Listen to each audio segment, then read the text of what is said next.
Chapters 873 Quietly Awaiting Foes, 874 Killed by One Slap, 875 1 vs 2, 876 Star Cloud Grindstone, Star Snake Rope Chapter Start, Chapter 873 चुपचाप इंतजार Fang yuan के माथे पर शिकन आ गई, उसके चेहरे पर टेंशन साफ दिख रही थी।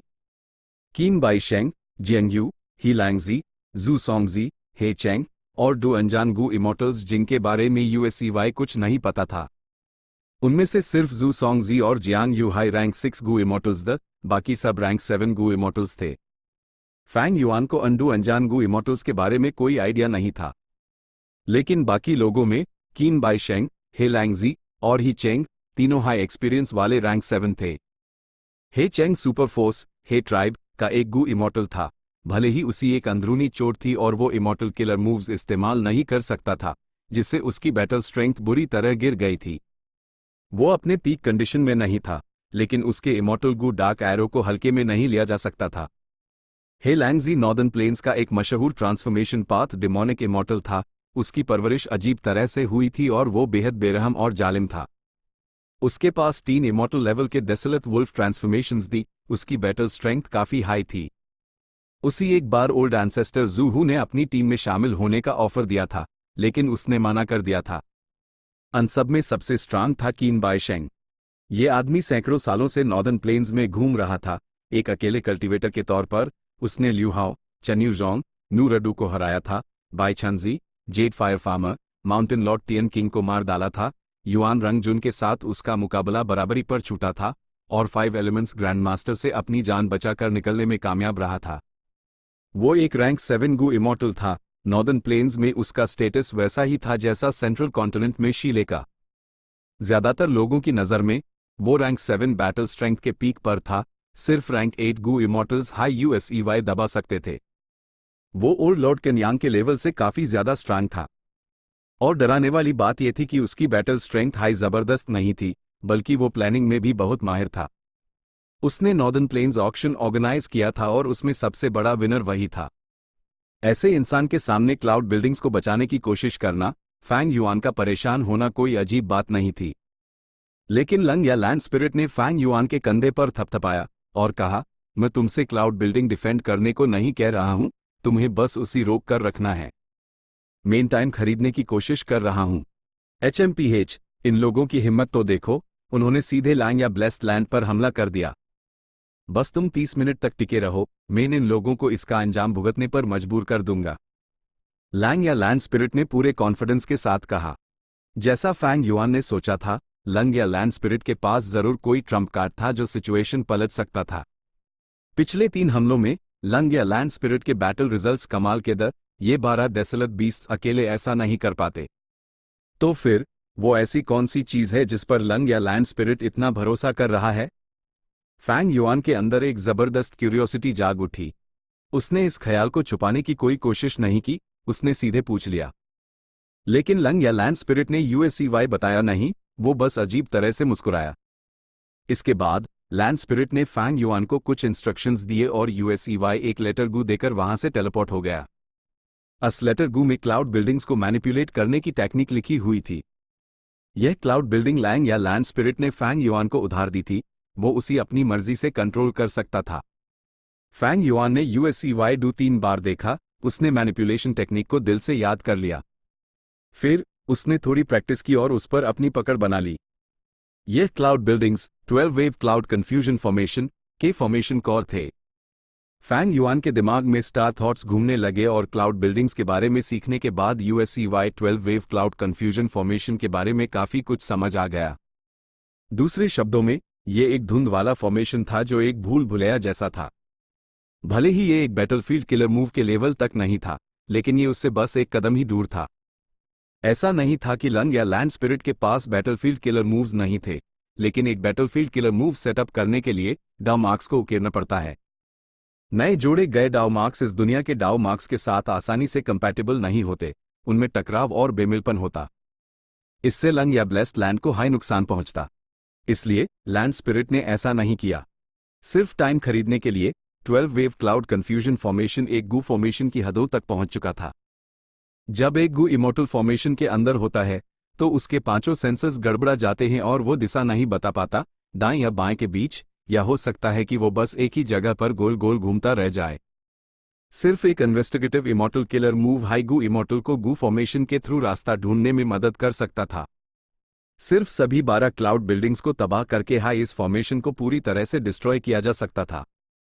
अगर उनके पास इन्वेस्टिगेटिव इमॉर्टल किलर मूव नहीं था, तो गू इमॉर्टल सिर्फ इधर उधर घूम सकता था, इस उम्मीद में कि शायद कोई क्लाउड बिल्डिंग मिल जाए।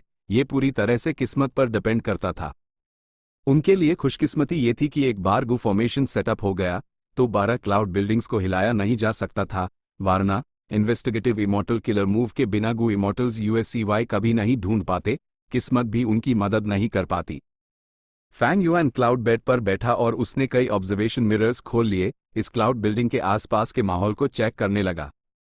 उसका अधिकार सिर्फ इस क्लाउड बिल्डिंग तक ही सीमित था, वो सिर्फ इस क्लाउड बिल्डिंग के आसपास के एरिया को एक हद तक हाई चेक कर सकता था। मिरर में सिर्फ घनी धुंध थी, एक भी गू इमॉर्टल नजर नहीं आया। फैंग युआन में सब्र की कमी नहीं थी, वो चुपचाप इंतजार करने लगा। एक पल बाद मिरर में एक गू इमॉर्टल दिखाई दी। उसने पर्पल रंग की ड्रेस पहनी हुई थी, उसकी नाक ऊंची और एनी गहरी और खूबसूरत थीं, उसकी आईब्रोज घनी और लंबी थीं, उसकी स्किन थोड़ी डार्क थी और उसके पूरे जिस्म से एक अजीब सा आकर्षण झलक रहा था। वो फेरी जियांग यू थी। फैंग युआन CHAU का गया, उसी तुरंत उसके डार्क लिमिट इमॉर्टल गू के बारे में याद आया। हे लूलन के पास great strength true martial physique थी, इमॉर्टल बनने से पहले उसने डार्क लिमिट इमॉर्टल गू का इस्तेमाल किया था, वो ही लूलन के शरीर में दाखिल होकर सर्कुलेट हुआ और great strength true martial physique के ऑरा को छुपा दिया। शुरू में ही लूलन का प्लान अपने डार्क लिमिट इमॉर्टल गू को वापस लेने का था, इससे पहले कि उनका राज खुल जाए। लेकिन बदकिस्मती से फेरी जियांग यू का कोई अता पता नहीं था, इस प्लान के शुरू होने से पहले ही वो फेल हो गया था। बाद में जब ही लूलन ही चेंग का पीछा कर रही थी, तो ये प्लान और भी नामुमकिन हो गया। डार्क लिमिट इमॉर्टल गू अगर ये यूएससीवाई हासिल कर लूं। फैंग युआन की निगाहें चमक उठी, उसी अंदर से थोड़ा अफसोस महसूस हुआ। बदकिस्मती से इस सिचुएशन में भले हाई मेन फेरी जियांग यू को जिंदा पकड़ लूं, मुझे डार्क लिमिट इमॉर्टल गू नहीं मिलेगा। इमॉर्टल गू लेना बहुत मुश्किल था, उम्मीद आमतौर पर बहुत कम होती थी। आखिरकार इमॉर्टल गू को खुद ब खुद डिस्ट्रॉय करने के लिए सिर्फ एक ख्याल की जरूरत होती थी। जैसे हाई फैंग युआन ने यह सोचा, फेरी जियांग यू इधर उधर घूमती हुई फैंग युआन के टेरिटरी के आसपास से एक चक्कर लगाकर दूसरी दिशा की तरफ बढ़ गई और वहां से चली गई। जैसे हाई वो फैंग युआन के टेरिटरी से बाहर निकली, फेरी जियांग यू मिरर से गायब हो गई। थोड़ी देर बाद एक दूसरा गू इमॉर्टल फैंग युआन के टेरिटरी में दाखिल हुआ। मिरर में उसकी इमेज साफ दिख रही थी, वो कीन बाइशेंग था। फैंग युआन की नजर गंभीर हो गई, वो देखता रहा जैसे कीन बाइशेंग करीब और करीब आ रहा था।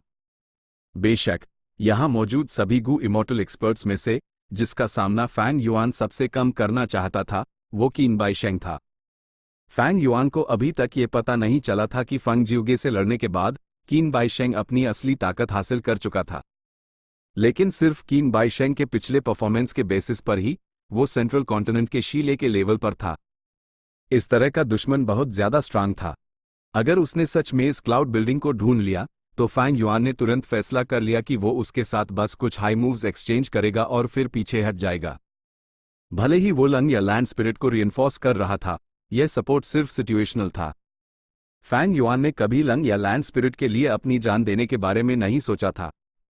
इसके अलावा लंग या लैंड स्पिरिट के पास भी अपने ट्रम्प कार्ड्स थे, यह फैंग युआन के लिए रिस्क लेने का टाइम नहीं था। कीन बाइशेंग क्लाउड बिल्डिंग के और करीब आता गया, उसके पास एक इन्वेस्टिगेटिव इमॉर्टल किलर मूव था, वो सीधे आगे बढ़ रहा था। फैंग युआन इस क्लाउड बिल्डिंग को कंट्रोल कर रहा था, वो कीन बाइशेंग के आगे बढ़ने के रास्ते के ठीक बगल में था, उनके बीच सीधी लाइन में लगभग 300 कदम का फासला था। इन्वेस्टिगेटिव इमॉर्टल किलर मूव की रंगे जरूर 300 कदम से ज्यादा थी, लेकिन 12 वेव क्लाउड कंफ्यूजन फॉर्मेशन यूएसईवाई रोक रहा था। जैसे हाई कीन बाइशेंग एक खास दूरी तक पहुंचता, क्लाउड बिल्डिंग उसके इन्वेस्टिगेटिव रंगे में आ जाती। टैब कीन बाइशेंग सीधे क्लाउड बिल्डिंग की तरफ चार्ज करता और फैंग युआन की पहली डिफेंसिव बैटल फेल हो जाती। लेकिन इस तरह की हार से डरने वाली कोई बात नहीं थी, फैंग युआन के ऊपर फेल होने का कोई साइकोलॉजिकल बोझ नहीं था। फैंग युआन के लिए चाहे उसी कितने भी नुकसान हो, उसका फाइटिंग स्पिरिट कम नहीं होता, ये उसके प्लान्स को नहीं बदलता और उसका दिमाग डिस्टर्ब नहीं होता था। लेकिन जल्द ही एक चेंज हुआ। कीन बाइशेंग का एक्सप्रेशन अचानक बदल गया। वो नॉर्थ ईस्ट दिशा की तरफ मुड़ा और तेजी से उठ गया। उनकी इन्फॉर्मेशन पाथ टेक्निक सिर्फ इमॉर्टल लेवल की हाई नहीं है, बल्कि गू फॉर्मेशन के खिलाफ ये बेहद काम की है। वो गू फॉर्मेशन के अंदर भी इन्फॉर्मेशन ट्रांसमिट कर सकते हैं। लगभग उसी वक्त फैंग युआन ने लंग या लैंड स्पिरिट की हैरान आवाज सुनी। फैंग युआन ने धीरे से सर हिलाया, जवाब देते हुए, जब उन्होंने हम पर हमला किया है तो वो जरूर तैयारी के साथ आए होंगे। लेकिन तुम्हारी बातों से, क्या उन्होंने पिछली बार ये टेक्निक नहीं दिखाई थी? लैंड स्पिरिट एक पल के लिए चुप रहा और फिर जवाब दिया, नहीं। पहले क्लाउड बिल्डिंग्स को डेसोलेट बीस्ट्स डिफेंड कर रहे थे। वो अकेले लड़ रहे थे और क्लाउड बिल्डिंग्स को तबाह करने के लिए डेसोलेट बीस्ट्स को मार रहे थे। लेकिन इस बार मो टान संग और डेसोलेट बीस्ट्स मिलकर क्लाउड बिल्डिंग्स को डिफेंड कर रहे हैं। उन्होंने जरूर एक डिफेंडिंग गू इमॉर्टल को देखकर अपनी स्ट्रैटेजी बदल दी होगी और एक दूसरे को रियनफोर्स करने चले गए होंगे। फैंग युआन का चेहरा गंभीर हो गया। अच्छा नहीं है, मो टान सैंग इंकमन सिटी का लीडर है, उसका यहां आकर हमें रियनफोर्स करना ही काफी जेनरस है, लेकिन उसी लड़ाई में अपनी पहचान छुपानी पड़ेगी। एक बार तुम्हारे साथ उसका रिश्ता एक्सपोज हो गया तो नॉर्दर्न प्लेन्स की इंकमान सिटी एक बड़े संकट में पड़ जाएगी। अगर मो टान संग ऐसे रिस्ट्रिक्शंस के अंडर लड़ेगा, एक ऐसे पावरफुल दुश्मन के खिलाफ जिसके पास नंबर्स की सुपीरियोरिटी है, तो वो क्लाउड बिल्डिंग को नहीं बचा पाएगा। लैंड स्पिरिट ने तुरंत जवाब दिया, यह 12 वेव क्लाउड कंफ्यूजन फॉर्मेशन लैंग या ब्लेस्ड लैंड के अपने डाउ मार्क्स का इस्तेमाल करके दुश्मनों को भटकता है और उन्हें अलग अलग कर देता है, उन्हें अकेले लड़ने पर मजबूर करता है। थियोरेटिकली ये रैंक 7 और rank 6 information path immortal killer moves को आइसोलेट कर सकता है, दुश्मनों को कम्युनिकेट करने से रोकता है। भले ही उनके पास होल अर्थ गू सेटअप हो, वो बेकार है। लेकिन ये लोग अब एक दूसरे से कम्युनिकेट कर पा रहे हैं, इसका मतलब इसका कनेक्शन पिछली कुछ वेव से है। साय, मुझे गू इमॉर्टल स्लेव्स बेचने के फायदे का लालच नहीं करना चाहिए था, मुझे उन्हें मार देना चाहिए था। इन लोगों में कोई ऐसा जरूर है जिसके पास काफी इंप्रेसिव विजडम पाथ टेक्निक है। मैंने तो गू इमॉर्टल स्लेव्स की सारी यादें उनकी सोल से साफ कर दी थीं। लैंग या लैंड स्पिरिट ने पूरी तरह से एनालाइज किया, उसी काफी अफसोस हो रहा था। फैंग युआन लैंग या लैंड स्पिरिट के एनालिसिस से सहमत था। गू इमॉर्टल्स अपनी अकाल से लड़ते हैं, वो सभी ब्रिलियंट कैरेक्टर्स थे। कीन बाइशेंग ने सिर्फ अपने साथी की मदद करने का एक एक्शन किया और उसने इतनी सारी डिटेल्स एक्सपोज कर दीं। उसी तरह, क्योंकि पिछली कुछ वेव्स उसके इंटेलिजेंस से जुड़ी थीं, लंग या ब्लेस्ड लैंड ने भी काफी सारे सीक्रेट्स लीक कर दिए थे। क्या मैं वहां की बैटल सीन देख सकता हूं? फैंग युआन ने रिक्वेस्ट की। मिरर पर बैटल का सीन दिखाया गया। मो टान संग एक डेसोलेट बीस्ट पर सवार था, गू इमॉर्टल हे चेंग से लड़ रहा था। मो टान संग एक रैंक 6 गू इमॉर्टल था, वो डिसएडवांटेज में था। वो मुख्य रूप से की पाथ कल्टिवेट करता था, लेकिन अब वो लड़ने के लिए दूसरे मेथड्स का इस्तेमाल कर रहा था। हे चेंग को एक अंदरूनी चोट थी, लेकिन वो फिर भी रैंक 7 था। उसने डार्क एरो इमॉर्टल गू का इस्तेमाल नहीं किया, लेकिन बैटल पर उसका कंट्रोल अब भी था। सबसे इंपॉर्टेंट बात, रीजन ये था कि मो तन संग को अपनी पहचान एक्सपोज होने का डर था, उसी अपनी इनकमान सिटी को डिफेंड करना था, वो उसी खतरे में नहीं डाल सकता था। इसलिए वो सिर्फ डेसोलेट बीस्ट पर सवार रहा, उसी ही लड़ने दे रहा था, जबकि वो खुद हीलिंग और डिफेंसिव टेक्निक्स का इस्तेमाल कर रहा था। डेसोलेट बीस्ट बहादुरी में बेजोड़ था, लेकिन यूएस में बैटल सिचुएशन को समझने की अकाल नहीं थी। लेकिन मो तन संग की अटेंटिव मदद से, भले ही डेसोलेट बीस्ट डिसएडवांटेज में था, वो अब भी एनर्जी से भरा हुआ था, वो काफी देर तक टिक सकता था। लेकिन फैंग युआन जानता था कि कीन बाइशेंग जल्द हाय आ रहा है, इस वक्त डेसोलेट बीस्ट जरूर मर जाएगा। जब फैंग युआन मो टान संग की सिचुएशन को लेकर चिंतित था, एक तीसरा फिगर फैंग युआन के काफी करीब आ गया। जू सोंगजी, क्या यूएसईवाईएस बैटलफील्ड पर जाने का कोई ऑर्डर नहीं मिला? फैंग युआन हैरान था, उसके मन में कुछ अंदाजे चल रहे थे। एक पल बाद जू सोंगजी ने फैंग युआन की क्लाउड बिल्डिंग ढूंढ ली।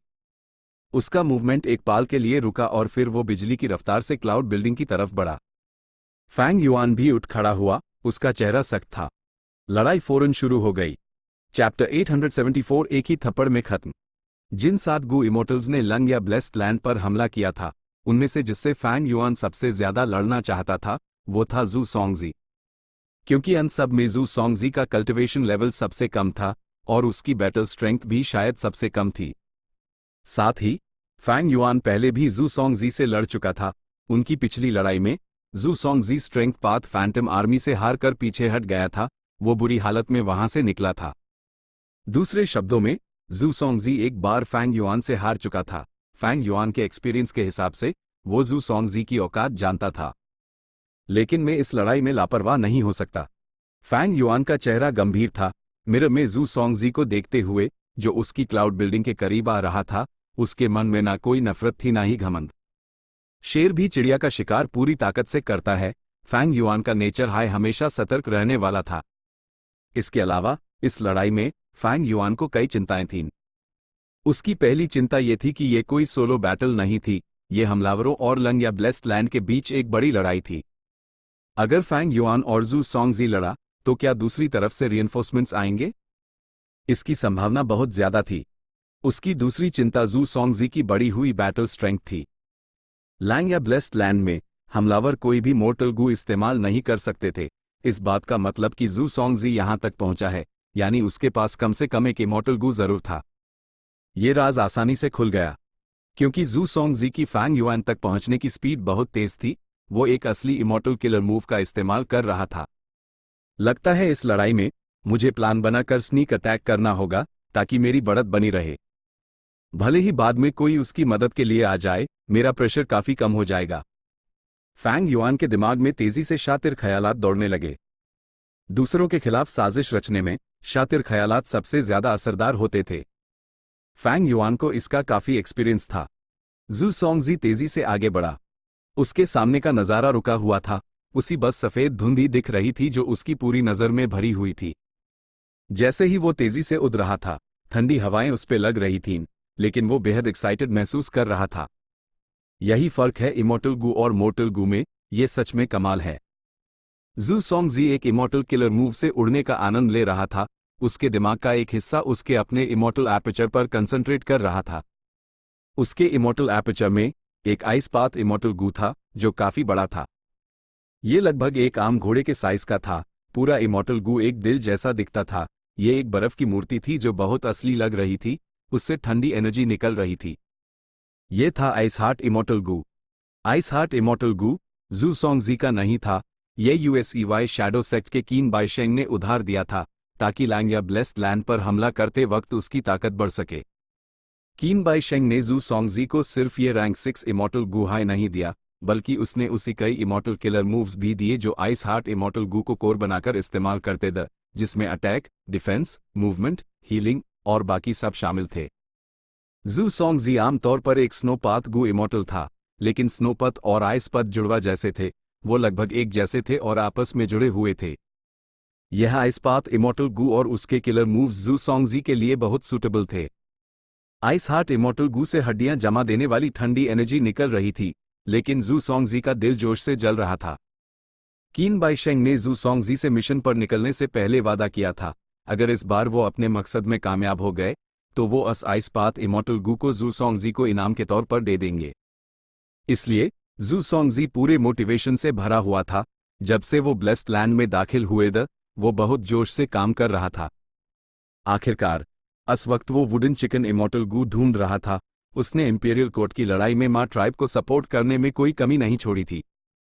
अभी उसके पास इतना अच्छा मौका था, और आइस हार्ट इमॉर्टल गू उसके लिए वुडन चिकन इमॉर्टल गू से कहीं ज्यादा कंपैटिबल था। वो जरूर इसके लिए उत्साहित था। Cloud building. जू सोंगजी की बॉडी रुकी। वो हैरानी से चिल्लाया। उसके सामने अनंत सफेद धुंध में एक ऊंची इमारत दिखाई दी। जू सोंगजी जल्द हाई खुश हो गया। सोचा नहीं था मेरी किस्मत इतनी अच्छी है, मैंने सच में एक क्लाउड बिल्डिंग ढूंढ ली। कीन बाइशेंग ने यूएसईवाई जो मिशन दिया था, वो था 12 वेव क्लाउड कंफ्यूजन फॉर्मेशन के अंदर 12 क्लाउड बिल्डिंग्स के फॉर्मेशन कॉज को ढूंढना और उन्हें तबाह करना। अगर मैं अकेले एक क्लाउड बिल्डिंग तबाह कर सका, तो ये बहुत बड़ी उपलब्धि होगी। हमारे रिवॉर्ड्स के पहले की एग्रीमेंट के हिसाब से मुझे काफी अच्छा हिस्सा मिलेगा।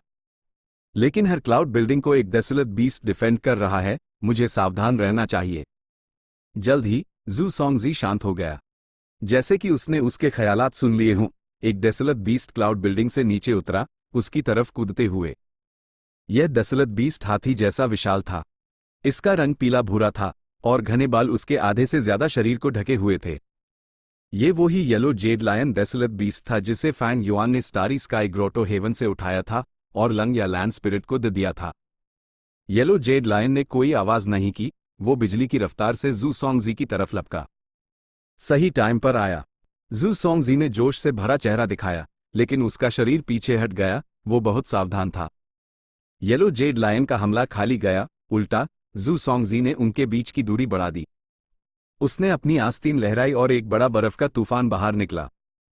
तूफान गरजा और अंडे जितने बड़े बर्फ के गोले येलो जेड लायन की तरफ उड़े। ये कोई मोर्टल किलर मूव नहीं था, यह immortal killer move, cold condensed snow था। इस सिचुएशन में सिर्फ इमॉर्टल किलर मूव हाई इस्तेमाल किया जा सकता था, मॉर्टल किलर मूव्स तो यहां इस्तेमाल ही नहीं हो सकते थे। येलो जेड लायन अपनी ईंट नहीं खोल पा रहा था, ठंडी बर्फ की एनर्जी फैल रही थी, उसके शरीर पर बर्फ की एक मोटी परत बना रही थी। येलो जेड लायन ने अपने शरीर को झटका, ज्यादातर बर्फ झाड़ गई, वो जू सोंगजी की तरफ दौड़ता रहा। जू सोंगजी की नजर येलो जेड लायन के बालों पर टिकी हुई थी, उसने नफरत से फुंकारा। उसके इमॉर्टल किलर मूव में अटैक पावर कम थी, लेकिन ठंडी एनर्जी शरीर में घुस कर दुश्मन की स्पीड और मूवमेंट पर असर डालती थी। Yellow jade lion desolate beasts में ज्यादा बड़ा नहीं था, लेकिन उसमें बहुत ताकत और फुर्ती थी। जू सोंगजी ने इस मूव का इस्तेमाल येलो जेड लायन के स्पीड एडवांटेज को कम करने के लिए किया। लेकिन येलो जेड लायन एक डेसोलेट बीस्ट था और उसके बाल बहुत घने थे। अगर कोई और डेसोलेट बीस्ट होता तो उसका मांस और खून शायद ठंडी एनर्जी से जम जाता। लेकिन येलो जेड लायन में अपनी प्रजाति की खूबियां थीं, उसने इस मूव का सामना किया और सिर्फ उसके बाल ही जमे। जू सोंगजी क्लोज कॉम्बैट में माहिर नहीं था, उसी दूर से लड़ना पसंद था। येलो जेड लायन को पास आते देख वो फिर से पीछे हट गया। Immortal killer move, ice trace. वो येलो जेड लायन का सामना करते हुए पीछे की तरफ उड़ा। जिस रास्ते से वो पीछे हटा, वहां बर्फ जम गई और जमीन एक बर्फ का रास्ता बन गई। येलो जेड लायन का सामने से हमला इस बर्फ के रास्ते पर कदम रखते ही बहुत धीमा हो गया। जू सोंगजी तेजी से पीछे हटा, जब ये पक्का हो गया कि उनके बीच काफी दूरी है, तो वो हंसा, जानवर, मेरा पेनिट्रेटिंग आइस ब्लेड खा। उसने अपना हाथ उठाया और दूर खड़े येलो जेड लायन पर वार किया। क्रैक! एक बड़ी बर्फ की तलवार हवा में तुरंत बन गई, वो तलवार ऊपर से नीचे आए, तेज और धारदार, सीधे येलो जेड लायन की पीठ पर जोर से लगी। येलो जेड लायन दर्द से गुर्राया, खून के छींटे उड़े, लेकिन वो जल्दी जमकर ठोस हो गया। पेनिट्रेटिंग आइस ब्लेड कांच की तरह टूट गया, लेकिन उसके अंदर की ठंडी एनर्जी सीधे येलो जेड लायन के शरीर में फैल गई। इसकी ऑफेंसिव पावर कई रूपों में आई, दुश्मन पर हावी हो रही थी, इससे बचना मुश्किल था, ये एक बेरहम और घातक मूव था। येलो जेड लायन आसमान की तरफ गुर्राया, आवाज की लहरों से बादलों में तरंगे बन गईं। उसके चारों पंजे आग से चमक रहे थे, उसकी स्पीड बढ़ गई और वो ज्यादा लचक से बच सकता था। येलो जेड लायन के शरीर में बहुत सारे मोर्टल गू वॉर्म्स थी, यह लंग या लैंड स्पिरिट ने जानबूझकर किया था, क्योंकि वो ब्लेस्ड लैंड को डिफेंड करने वाली साइड पर द येलो जेड लायन अपने सारे मोर्टल गू वॉर्म्स इस्तेमाल कर सकता था।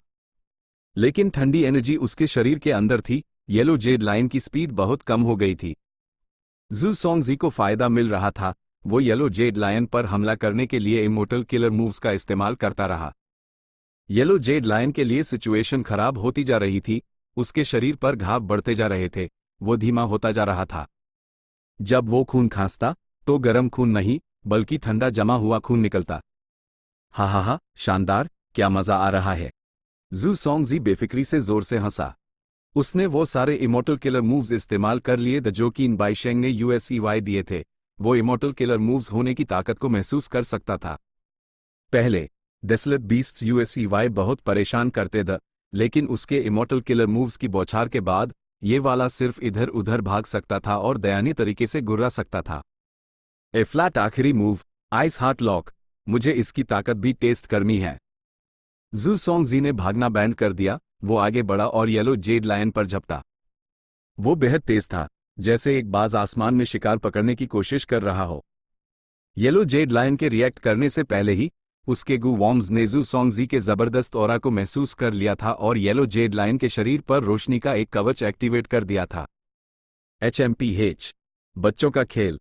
जू सोंगजी की ईद में बेरहमी चमकी, उसने हाथ हिलाया और एक immortal killer move, penetrating ice blade, फिर से इस्तेमाल किया। बम!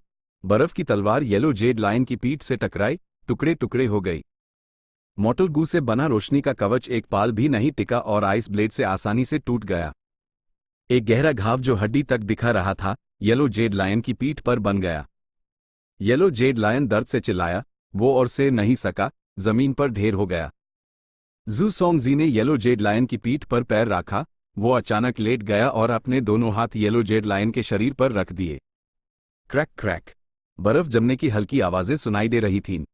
पहले येलो जेड लायन की पीठ पर बर्फ की एक पतली परत बनी। जू सोंगजी के सेंटर में होने से बर्फ तेजी से येलो जेड लायन के पूरे शरीर पर फैल गई। जल्द ही बर्फ की ये पतली परत तेजी से मोटी होने लगी। इतना ही नहीं, येलो जेड लायन के शरीर पर एक ऐसी ही शक्तिशाली ठंडी एनर्जी इकट्ठा हो रही थी और उसके खून, मांस, हड्डियों और यहां तक कि उसकी आंतों को भी जमा रही थी। जू सोंगजी का चेहरा पीला पड़ गया। उसने मन ही मन सोचा, यह आइस हार्ट लॉक सच में पावरफुल है, यह डेसोलेट बीस्ट्स को भी जबरदस्ती जमा सकता है। लेकिन इस इमॉर्टल किलर मूव में बहुत ज्यादा इमॉर्टल एसेंस खर्च होता है। जब जू सोंगजी ने यह नोटिस किया तो वो रुकना चाहता था, लेकिन जल्द ही उसके अंदर लालच बढ़ गया। क्यों न मैं इस येलो जेड लायन को जिंदा पकड़ लूं।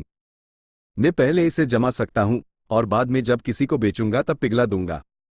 एक जिंदा डेसोलेट बीस्ट की ट्रेजर येलो हेवन में भी बहुत कीमत होती है। ही। जैसे हाई वो इस खूबसूरत फ्यूचर के सपने देख रहा था, उसके नीचे येलो जेड लायन से एक धमाका हुआ।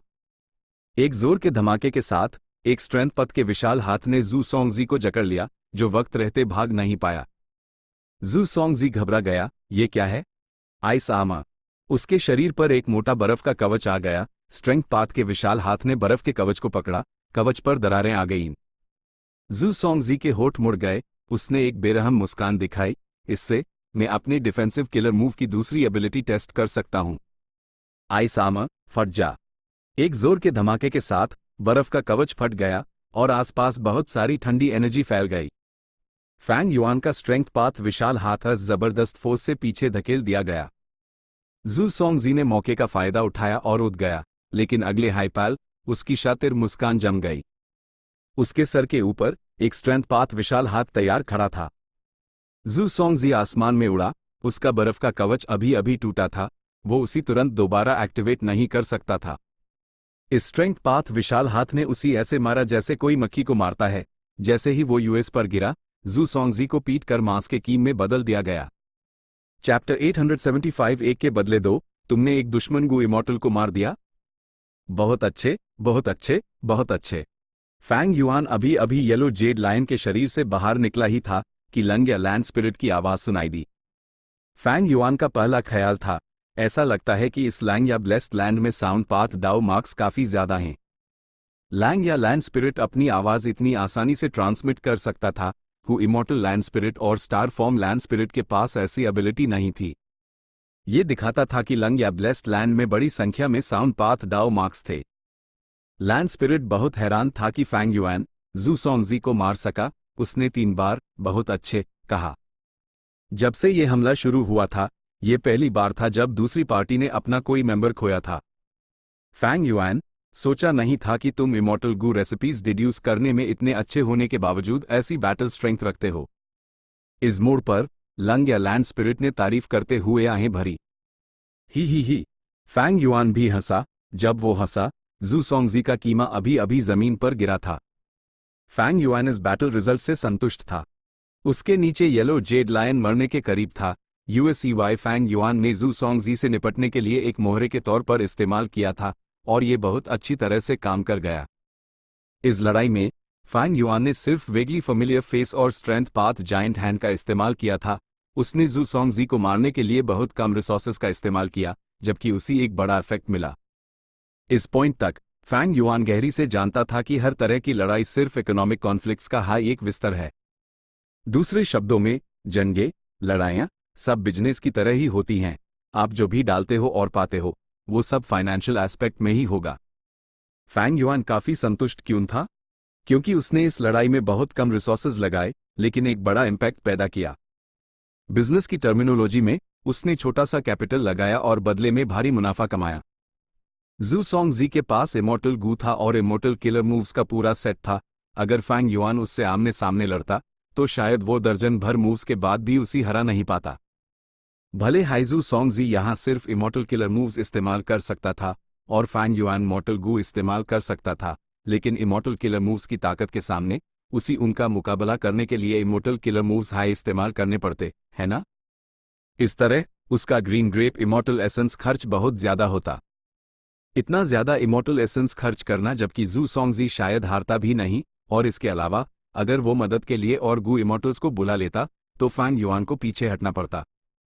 गू इमॉर्टल्स के बीच लड़ाइयां सख्त ड्यूल्स नहीं होती जहां हर कोई एक एक मूव एक्सचेंज करता है, वो साजिशों और चालों से भरी होती हैं।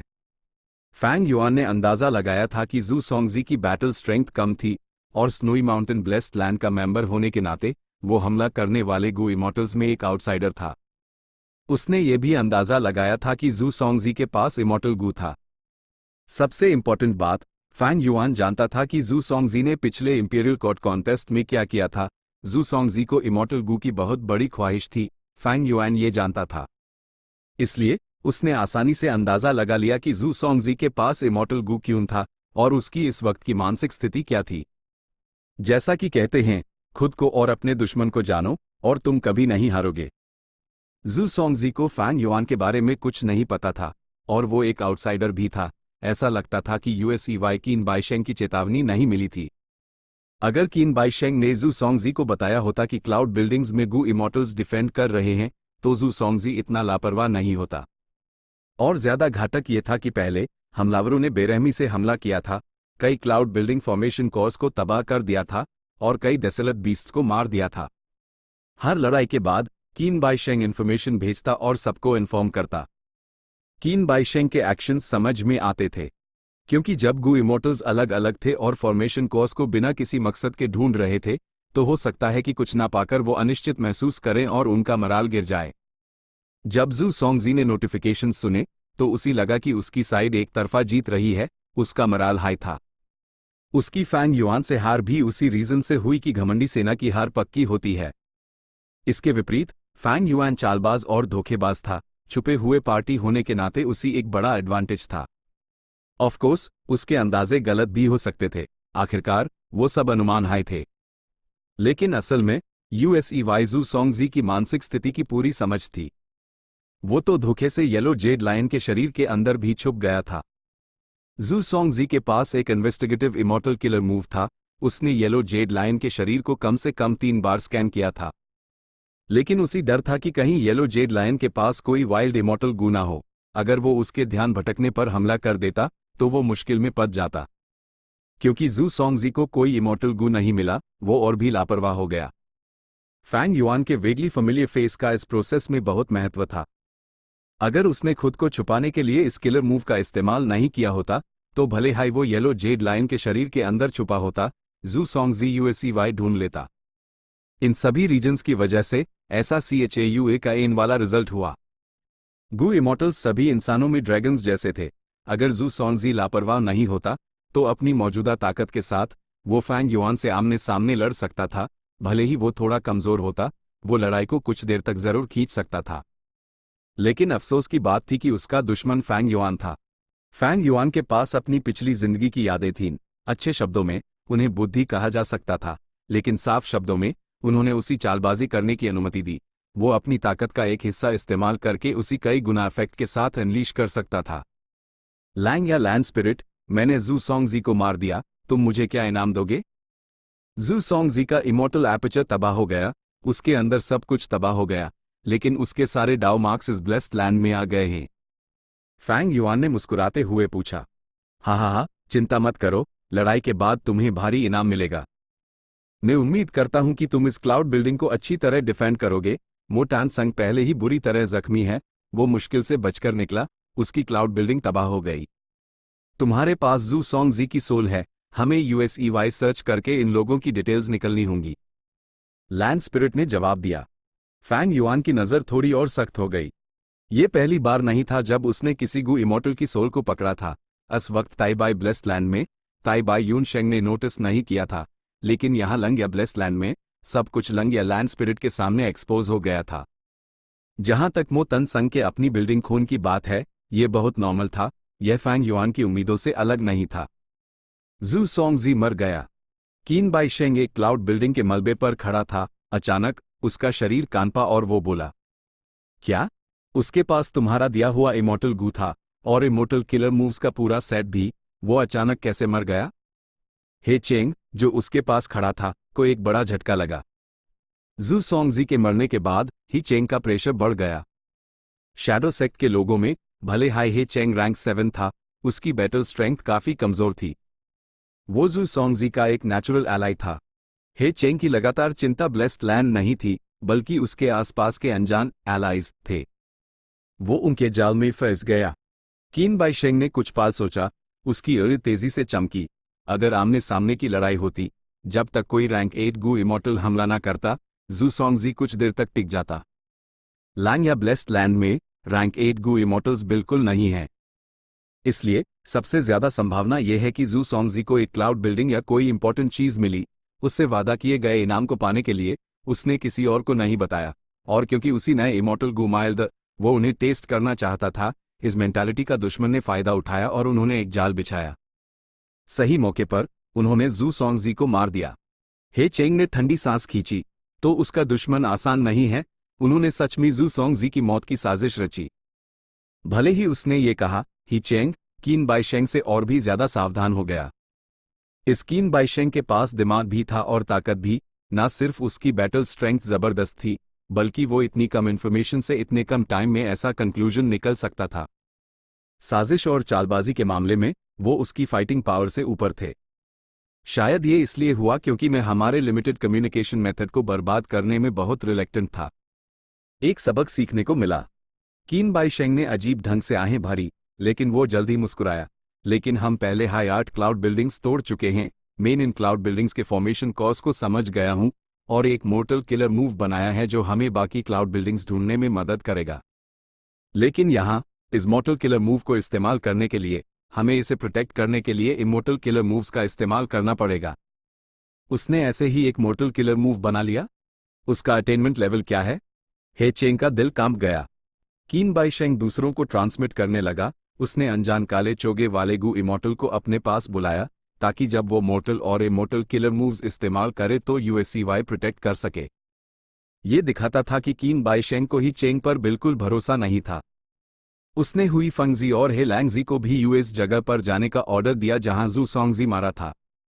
कीन बाइशेंग ने जू सोंगजी को इमॉर्टल गू उधार दिया था, लेकिन उसने मौके का फायदा उठाकर जू सोंगजी पर अपनी इमॉर्टल लेवल टेक्निक भी इस्तेमाल की, जिससे वो उसी ट्रैक कर सके। ये बात जू सोंगजी से छुपी नहीं थी। जब कीन बाइशेंग ने यूएससीवाई इमॉर्टल गू दिया, उसने कहा, अगर मैं तुम पर ट्रैकिंग मेथड्स इस्तेमाल नहीं करूंगा और तुम मेरा इमॉर्टल गू लेकर भाग गए, तो मैं क्या करूंगा? लड़ाई के बाद यूएससीवाई इमॉर्टल गू देने के वादे पर जू सोंगजी मान गया। इसलिए उस वक्त जू सोंगजी ने मुस्कुराते हुए चापलूसी की और खुशी खुशी कीन बाइशेंग को यूएसपीई ट्रैकिंग मेथड इस्तेमाल करने दिया। सही दिशा मिलने पर हे लैंगजी और हुई फंगजी जल्दी हाइजू सोंगजी की मौत की जगह पर पहुंच गए। जमीन पर पड़े मांस के कीम को देखकर हे लैंगजी ने नफरत से फुंकारा, कैसा बेकार बेवकूफ था। हुई फंगजी नीचे उड़ा और जगह की जांच की। जब कोई ट्रैप नहीं दिखा, तो उसने ध्यान से जू सोंगजी की कुचली हुई लाश को देखा। जल्द ही उसकी नजर सख्त हो गई। उसी कुछ पता चला, ये तो गड़बड़ है। दूसरी पार्टी के पास एक स्ट्रेंथ पाथ किलर मूव है। जू सोंगजी इस मूव से मारा है। ये एक पावरफुल मूव है जिसमें बहुत जबरदस्त फोर्स है। हुई फंगजी का एनालिसिस सही था। फैंग युआन का immortal killer move myriad self अब पहले जैसा नहीं था। भले ही वो क्लेंस सोल इमॉर्टल गू इस्तेमाल नहीं कर सकता था, उसके पास सेल्फ स्ट्रेंथ इमॉर्टल गू, पुलिंग माउंटेन इमॉर्टल गू और पुलिंग वाटर इमॉर्टल गू यह 3 स्ट्रेंथ पाथ कोर गू थे। 3 स्ट्रेंथ पाथ इमॉर्टल गू का एक इमॉर्टल किलर मूव में आसानी से आपस में घुल मिल जाना आम बात नहीं थी। हे लैंगजी को हुई फंगजी की बातों पर कुछ शक था। असल में उसी सभी ह्यूमन गू इमॉर्टल्स पर गहरा शक था। वो भी नीचे उतरा। जू सोंगजी की लाश के पास खड़ा हो गया। उसका सर एक भेड़िए के सर में बदल गया। उसकी भेड़िए की ईंटें अजीब ढंग से चमकी। उनसे हरी रोशनी निकल रही थी जब वो आसपास देख रहा था। साथ ही उसने सूंघा, कुछ इंपॉर्टेंट इन्फॉर्मेशन ढूंढने की कोशिश करते हुए। जल्द ही हे लैंगजी का चेहरा बिगड़ गया। उसने गंभीरता से कहा, रैंक 7 स्ट्रेंथ पाथ, ये सच में रेयर है? क्या ये डोमिनेशन इमॉर्टल है? लेकिन उसने आगे कहा, चाहे जो भी हो, पहले इस क्लाउड बिल्डिंग को तबाह करते हैं। हे लैंगजी एक जंगली जानवर जैसा था, वो बहुत सीधे काम करता था। हुई फंगजी ने सर हिलाया। वो सावधानी से आसपास देखने लगा। यूएसईवाई रैंक 7 स्ट्रेंथ पाथ एक्सपर्ट का डर था, हो सकता है वो आसपास ही छुपा हो। हेलो भाइयों, आप लोग बहुत जल्दी आ गए। मेरा नाम जिंग शियांगजी है, मैं इस क्लाउड बिल्डिंग की रक्षा कर रहा हूं। क्या मैं जान सकता हूं कि आप दोनों कौन हैं? फैंग युआन क्लाउड बिल्डिंग से बाहर उठकर आया। सावधान रहना, ये एक स्टार पाथ रैंक 6 गु इमॉर्टल है। हुई फंगजी ने ही लैंगजी को ट्रांसमिट किया। हे लैंगजी ने चुपचाप सर हिलाया। वो हुई फंगजी की बात समझ गया। हो सकता है दूसरी पार्टी के पास डुगू इमॉर्टल्स हों और एक कहीं छुपा हो सकता है जू सोंगजी को उन्होंने हाई साजिश करके मारा हो। Chapter 876 star cloud grindstone star snake rope. हुई फंगजी और ही लैंगजी ने फैंग युआन को सावधानी से घोरा। इस वक्त फैंग युआन ने एक नीला चोगा पहना हुआ था। उसकी बड़ी आस्तीनों से कभी कभी सितारों की रोशनी निकल रही थी। वो अब हट्टा कट्टा नहीं था, बल्कि पतला और लंबा था। उसकी स्किन उसके ज़ॉम्बी रूप की तरह हरी नहीं थी, बल्कि एक बच्चे की तरह मुलायम और सफ़ेद थी, जिससे हल्की लाल रंगत झलक रही थी। उसके फीचर्स भी बहुत रिफाइंड हो गए थे। उसके लंबे और मुलायम सफ़ेद बालों के साथ वो एक आज़ाद एक्सपर्ट लग रहा था, जिसमें एक इमोर्टल वाली बात थी। चेंज फॉर्म इमोर्टल गु मिलने के बाद वेगली फेमिलियर फेस का इफेक्ट बहुत बढ़ गया था। इसने फैंग युआन को अपना रूप रंग पूरी तरह बदलने की इजाज़त दे दी थी। जिंग शियांगजी, कभी नहीं सुना। हे लैंगजी के माथे पर बाल पक गए। उसकी यूं में बेरहम रोशनी चमकी। जब से वो यहां आया था, उसी कुछ अजीब लग रहा था। तुम एक नॉर्दर्न प्लेन्स गु इमॉर्टल हो? हुई फंगजी का चेहरा बदल गया। वो बहुत शांत दिख रहा था, लेकिन अंदर इस बात से अलर्ट था कि आसपास कोई रैंक 7 स्ट्रेंथ पाथ गु इमॉर्टल छुपा हो सकता है। फैंग युआन ने अपनी आस्तीन लहराई, दिल खोलकर हंसते हुए। मैं एक नॉर्दर्न प्लेन्स गु इमॉर्टल हूं। मैं एक मामूली सा अकेला कल्टीवेटर हूं। आप दोनों तो नॉर्दर्न प्लेन्स के मशहूर लोग हैं, हमारा और आपका क्या मुकाबला? वो हे लैंगजी के बारे में जानता था, भले ही वो हुई फंगजी को नहीं पहचानता था, लेकिन इस सिचुएशन को देखते हुए हे लैंगजी और हुई फंगजी साथ साथ चल रहे थे। हे लैंगजी के जंगली नेचर के हिसाब से वो अंदाजा लगा सकता था कि हुई फंगजी की ताकत हे लैंगजी से कम नहीं थी। जब तुम हमारी शोहरत के बारे में जानते हो, तो पीछे क्यों नहीं हट जाते? अगर हम सच में लड़ा, तो मेरे हाथों मरना तुम्हारे लिए अकलमंदी नहीं होगी। हुई फंगजी ने ताना मारा। उसकी नज़र खंजर की तरह फैंग युआन पर चुभी। फैंग युआन ने कड़वाहट और मजबूरी से मुस्कुराया। वादा तो वादा है, भले ही मैं लड़ने में अच्छा नहीं हूं, मुझे आप दोनों को चैलेंज करना ही पड़ेगा। प्लीज। वो मुंह से बकवास कर रहा था, लेकिन अंदर से काफी खुश था। वेगली फेमिलियर फेस का असर काफी अच्छा था। दोनों हाई रैंक 7 द जैसे हाई फैंग युआन सामने आया, उन्होंने जरूर अपने इन्वेस्टिगेटिव किलर मूव्स इस्तेमाल किए होंगे। लेकिन अब ऐसा लग रहा था कि दोनों में से किसी को भी फैंग युआन की पहचान पर कोई शक नहीं था। अगर उन्हें फैंग युआन के इमॉर्टल ज़ॉम्बी स्टेटस के बारे में पता चल जाता, तो हे लैंगजी ने अब तक हमला कर दिया होता। स्टार पाथ रैंक 6 पहले ही उसके कल्टिवेशन लेवल से कम था, एक इमॉर्टल ज़ॉम्बी तो और भी नीचे होता। ऑफ कोर्स, एक पॉसिबिलिटी ये भी थी कि उन्हें पता चल गया हो, लेकिन वो बस सिचुएशन को जांचने की कोशिश कर रहे हों। हुई फंगजी और हे लैंगजी ने अपने सामने जिंग शियांगजी को देखा। भले ही वो रैंक 6 था और उसका कल्टिवेशन लेवल कम था, वो उन्हें लड़ाई के लिए बुला रहा था। अनजाने में उन्होंने छुपे हुए स्ट्रेंथ पाथ गु इमॉर्टल के बारे में सोचा। दोनों डेमोनिक पाथ इमॉर्टल्स ने एक दूसरे को देखा। हुई फंगजी ने हे लैंगजी से कहा, तुम हमला क्यों नहीं करते? मेन साइड से तुम्हारी मदद करूंगा। हे लैंगजी भी यूएस रैंक 7 स्ट्रेंथ पाथ गु इमॉर्टल से बहुत सावधान था, जिसने जू सोंगजी को मारा था। जब तक हुई फंगजी नजर रख रहा है, अगर वो अनजान रैंक 7 स्ट्रेंथ पाथ गु इमॉर्टल लड़ाई के बीच हमला करता है, तो ज्यादा चिंता की बात नहीं है। मुझे एक बहुत स्ट्रॉन्ग फीलिंग आ रही है कि कुछ गड़बड़ है, लेकिन मुझे नहीं पता क्या। हे लैंगजी ने हल्की सी तेवर चढ़ाए। हुई फंगजी को सर हिलाकर हामी भरी। अगले हाईपैल, वो गुर्राया और फैंग युआन पर झपटा। फैंग युआन ने देखा कि नॉर्दर्न प्लेन्स का मशहूर डेमन हे लैंगजी अस पर हमला कर रहा है। वो हल्का सा मुस्कुराया। चलो शुरू करते हैं। फैंग युआन ने दोनों हाथों से आगे धक्का दिया, एक इमॉर्टल किलर मूव इस्तेमाल करते हुए। उसी पाल सितारों की रोशनी चमकी और सितारों के बादलों का एक घूमता हुआ गोला इकट्ठा होकर बन गया। कुछ ही सांसों में वो 2-3 हाथियों के साइज का हो गया। सितारों के बादलों का ये गोला तेजी से घूम रहा था, बाहर की तरफ एक खींचाव वाली ताकत छोड़ रहा था। Star path immortal killer move star cloud grindstone. यह स्टार लॉर्ड वैन शियांग का डिफेंसिव किलर मूव था। सभी दूर से किए गए हमले इसमें खींचा जा सकते थे और स्टार क्लाउड ग्राइंडस्टोन से पीस कर टुकड़े टुकड़े किए जा सकते थे। हे लैंगजी जैसे क्लोज रेंज फाइटर के लिए एक बार वो स्टार क्लाउड ग्राइंडस्टोन में घुस गया तो उसकी मूवमेंट रुक जाएगी और ग्राइंडस्टोन उसी धीरे धीरे कुचल देगा। दूसरे शब्दों में ये एक डिफेंसिव किलर मूव था जिसमें बहुत स्ट्रॉन्ग ऑफेंसिव पावर थी। हाउ हे लैंगजी के शरीर से एक तेज रोशनी निकली। रोशनी इतनी CHAUE वाली थी कि फैंग युआन को भी एक पाल के लिए अपनी अर्न बैंड करनी पड़ी। अगले हाई पैल रोशनी फीकी पड़ गई और एक भेड़िया सामने आया। ये भेड़िया बड़ा नहीं था बल्कि आम भेड़ियों से भी छोटा था, लेकिन उससे एक खतरनाक ऑरा निकल रहा था। फैंग युआन की पलकें झपकी। उसके शरीर पर कोई बाल नहीं थे। वो तेल लगे भौर रंग के लकड़ी के स्टैचू जैसा था जिससे एक अजीब सा ऑरा निकल रहा था। भेड़िए के सर पर एक नेचुरल उगने वाली मशरूम जैसी हड्डी थी जो एक काले तिकोनी टोपी जैसी लग रही थी। इस टोपी के नीचे भेड़िए की इर्द में कोई चमकदार पुतलियां नहीं थीं बल्कि हरी आग के डूगोल चुपचाप जल रहे थे। एक रैंक 7 डेसिलर बीस्ट जो सोल बीस्ट्स को खाने के तौर पर खाता था। Fragrant sorcerer yin statue wolf.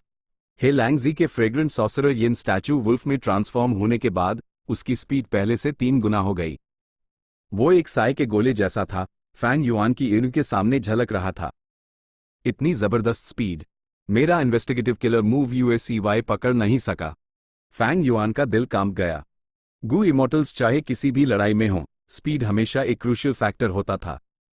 जो भी तेज होता पहल उसके पास होती, आगे बढ़ना या पीछे हटना आसानी से किया जा सकता था।